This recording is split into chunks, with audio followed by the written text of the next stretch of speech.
حضرت یونس علیہ السلام شہر نینوا میں پیغمبر بنا کر بھیجے گئے۔ آپ لوگوں کو ہدایت کرتے، نیکی کی طرف بلاتے، برے کاموں سے روکتے تھے۔ آپ علیہ السلام قوم سمود کی طرف بھیجے گئے۔ اس قوم کے لوگ بتوں کی پوجا کرتے تھے۔ جب آپ علیہ السلام لوگوں کو حق کی طرف بلاتے اور خدائے واحد پر ایمان لانے کی تلقین کرتے، لیکن لوگ آپ علیہ السلام کی تعلیمات کا انکار کرتے اور حضرت یونس علیہ السلام سے کہتے کہ ہم تیرے خدا کو نہیں مانتے۔ اس پر آپ علیہ فرماتے ہیں کہ خدا کے عذاب سے ڈرو جو بہت سخت عذاب ہے۔ لوگ آپ علیہ السلام کی باتیں سن کر آپ علیہ السلام کا مذاق اڑاتے اور آپ علیہ السلام اور آپ علیہ السلام کی راہ میں رکاوٹیں کھڑی کرتے۔ آپ علیہ السلام نے قوم سمود کو راہ راست پر لانے کی بہت کوششیں کی، لیکن بھٹکتی ہوئی قوم پر آپ علیہ السلام کی نصیحت کا کوئی اثر نہ ہوا، تو آپ علیہ السلام کو یقین ہو گیا کہ یہ لوگ خدا پر ایمان نہیں لائیں گے۔ آپ علیہ السلام مایوس ہو گئے۔ مایوسی کی حالت میں آپ علیہ السلام نے قوم سمود کی تباہی و بربادی کے لیے بدعا کی اور اس سرزمین سے بھی نکل پڑے۔ چلتے چلتے دریائے فرات کے کنارے پہنچے تو دیکھا کہ ایک کشتی کنارے پر لگی ہے، لوگ اس پر سوار ہو رہے۔ ان کی دیکھا دیکھی آپ علیہ السلام بھی اس پر سوار ہو گئے۔ جنہیں جانا تھا وہ سب سوار ہو چکے، کشتی لوگوں سے بھر چکی۔ اس کے بعد کشتی اپنی منزل کی طرف روانہ ہوئی۔ سمندر پر سکون تھا، آسمان بھی صاف تھا، مسافر اطمینان سے بیٹھے ہوئے تھے۔ جب کشتی بیچ سمندر میں پہنچی تو دیکھا کہ آسمان پر سیاہ بادل اٹھ کھڑے ہوئے، اچانک طوفان کی شکل اختیار کر گئی۔ سمندر میں کشتی ڈگمگانے لگی، سمندر کی لہریں اوپر نیچے ہونے لگی، بارش بھی شروع ہو گئی۔ طوفان کے جھٹکوں اور پانی کے تپڑوں سے کشتی کے ڈوبنے کا اندیشہ پیدا ہو گیا۔ کشتی میں بیٹھے ہوئے مسافروں میں سے ایک نے کہا کہ معلوم ہوتا ہے کہ کشتی میں کوئی ایسا شخص بھی جس پر کوئی بڑی غلطی سرزد ہوئی ہے۔ جب تک ایسے شخص کو کشتی سے نہ نکالا جائے کشتی کا صحیح سلامت رہنا محال ہے۔ وہ شخص کون ہے یہ بتانا مشکل ہے جب تک کہ وہ خود کو پیش نہ کرے۔ اس پر حضرت یونس علیہ السلام کھڑے ہو گئے اور کہا کہ میں ہی ہوں جس سے بڑی غلطی سرزد ہو گئی ہے، مجھے کشتی سے نکال دیا جائے تو آئی ہوئی مصیبت ٹل سکتی ہے۔ تمام مسافر حضرت یونس علیہ السلام کا منہ تک رہے تھے، جس نے خود ہی سب کے سامنے اپنی غلطی کا اظہار کیا۔ پھر سب نے ایک زبان ہو کر کہا، یہ شخص تو فرشتہ سخت انسان معلوم ہوتا ہے، ہم کسی حال میں اسے کشتی سے نہیں نکال سکتے۔ مسافروں میں سے ایک نے تجویز پیش کی کہ خرا اندازی کی جائے، جس کا نام ترجیح پر نکلے وہی سزا کا مستحق ہوگا، ہم اسے کشتی سے نکال دیں گے۔ چنانچہ خرا ڈالا گیا، ترجیح پر یونس علیہ السلام کا نام نکلا۔ اس عمل سے لوگوں کو اطمینان نہیں ہوا، پھر خرا ڈالا گیا تو یونس علیہ السلام کا ہی نام نکلا۔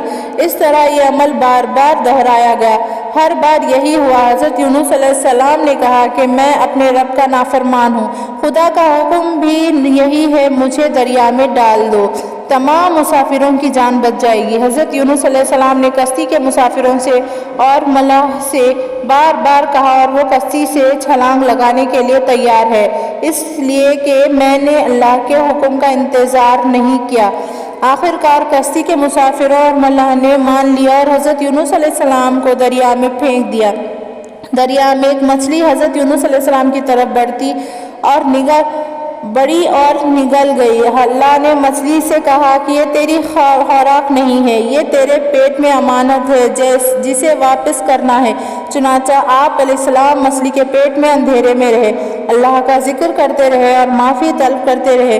آپ علیہ السلام پکار رہے تھے، اے اللہ، تیرے سوا کوئی عبادت کے لائق نہیں، تو پاک ہے، بلا شبہ میں نے اپنے ہی نفس پر ظلم کیا، میں ظالموں سے ہوں۔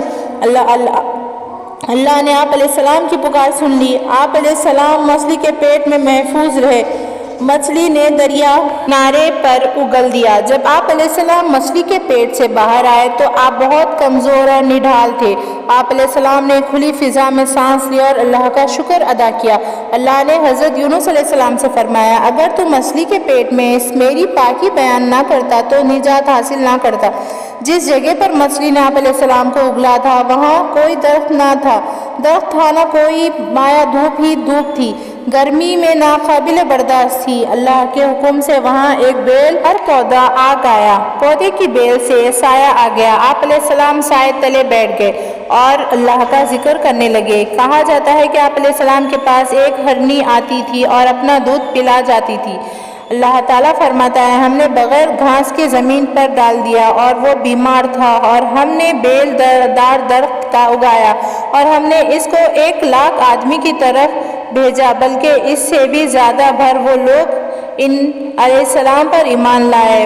ملک نینوا چھوڑ دینے کے بعد آپ علیہ السلام کی قوم آپ کو بہت زیادہ یاد کرنے لگی۔ آپ علیہ السلام کے نکل جانے کے بعد پچھتانے لگے۔ لوگوں نے محسوس کیا آپ علیہ السلام نبی تھے اور ہدایت کے لیے آئے تھے۔ لوگوں نے اللہ سے معافی طلب کی اور وہ حضرت یونس علیہ السلام کی آمد کا انتظار کرنے لگے۔ لوگوں نے اقرار کیا کہ ہم اللہ پر ایمان لائے، اور اس بات پر بھی کہ یونس علیہ السلام اللہ کے بھیجے ہوئے نبی ہے۔ آپ علیہ السلام کے لائے ہوئے پیغام پر یقین رکھتے ہیں اور یونس علیہ السلام کی تصدیق کرتے ہیں۔ اور قوم کے لوگ ایک دوسرے سے کہنے لگے کہ اگر یونس علیہ السلام ہمارے درمیان آ جائیں تو ہم سب ان علیہ السلام کی تعظیم کرنے لگیں گے اور ان علیہ السلام کے حکم پر عمل کریں گے۔ اللہ نے حضرت یونس علیہ السلام کو حکم دیا کہ وہ اپنی قوم کی طرف جائیں اور اللہ کا پیغام سنائیں اور انہیں برائی سے روکے، نیکی کی طرف بلائیں، لوگوں کو آپس میں ایک دوسرے سے اچھا سلوک کرنے کی تلقین کرے۔ چنانچہ اللہ کے حکم پر جب آپ علیہ السلام اپنی قوم کی طرف لوٹ آئے تو قوم نے خوش و مسرت کا اظہار کیا، آپ علیہ السلام کی آمد پر اللہ کا شکر ادا کیا۔ واپس آ کر حضرت یونس علیہ السلام نے تبلیغ شروع کر دی اور ہدایت دینے لگے کہ برے کاموں سے دور رہے، ضرورت مندوں کی مدد کرے، بھوکوں کو کھانا کھلائے، ننگوں کو کپڑا پہنائے، کسی کے ساتھ برا سلوک نہ کرے۔